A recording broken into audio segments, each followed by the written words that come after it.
Amici, oggi siamo al mare, siamo a Caorle, siamo sul litorale veneziano, siamo in compagnia e diamo il benvenuto a Manrico Pedrina, che è il presidente del Consorzio di Promozione Turistica di Caorle ed è anche presidente dell'ASCOM del Mandamento, qui della zona che comprende quanti comuni? 11 comuni, le 2 11 spiagge comuni. di Caorle e Bibione più 9 comuni dell'entroterra. Allora, siamo qui per parlare dell'offerta turistica di Caorle. Qui alle nostre spalle c'è un mare meraviglioso, ci sono anche delle spiagge proprio qui accanto. Sì, Caorle appunto ha questa peculiarità, qui ci troviamo nel centro storico che divide in due la spiaggia di Levante da quella di Ponente, 2 spiagge attrezzatissime che sicuramente sono il fiore all'occhiello della nostra località.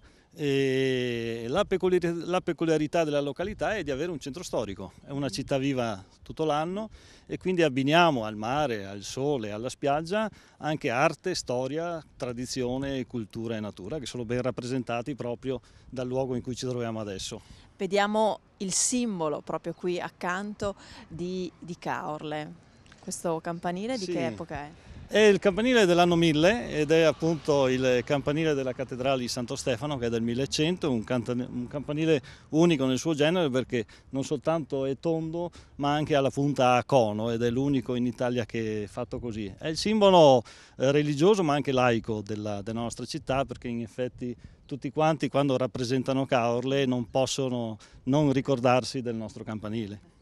Allora, un luogo dove si mangia anche bene, qui ci sono un sacco di ristoranti. Assolutamente sì, ci sono tra l'altro una cinquantina di ristoranti che sono aperti 12 mesi all'anno, anche questa è una cosa particolare appunto di Caorle e il fatto stesso che questa città ha una tradizione millenaria, questa città ha una flotta peschereccia importante, fa sì che i nostri ristoratori abbiano la possibilità di avere pesce fresco tutti i giorni e riportando sulle tavole per i nostri turisti piatti della tradizione tipica caorlotta.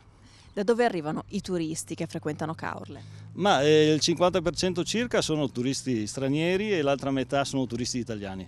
Ancora la maggior parte del turismo straniero viene dalla Germania e dall'Austria, ma c'è stata in questi ultimi anni una grande apertura anche per il turismo del nord Europa. Ecco, in che modo sta lavorando Caorle per far fronte insomma, ad una situazione, sappiamo, insomma, di crisi un po' generalizzata? Che tipo di offerte, che tipo di servizi date al turista?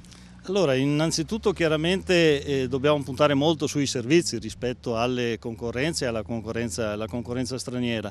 Diamo la possibilità, ad esempio, per quanto riguarda il settore alberghiero, di avere degli alberghi sicuramente molto attrezzati e che danno la possibilità di ospitare in maniera molto accogliente i nostri turisti, che hanno anche la possibilità di avere, assieme alla camera, compreso nel prezzo, anche il posto spiaggia e non è cosa da poco questa. Vengono famiglie qui a Caorle? Sì, per la maggior parte sono famiglie, anche se abbiamo puntato molto in questi ultimi anni in un turismo diciamo legato al mondo dello sport e alle attività sportive. Ecco che quindi Caorle è diventata città dello sport e quindi noi ci auguriamo che i giovani atleti che frequentano la nostra città possano essere i futuri turisti.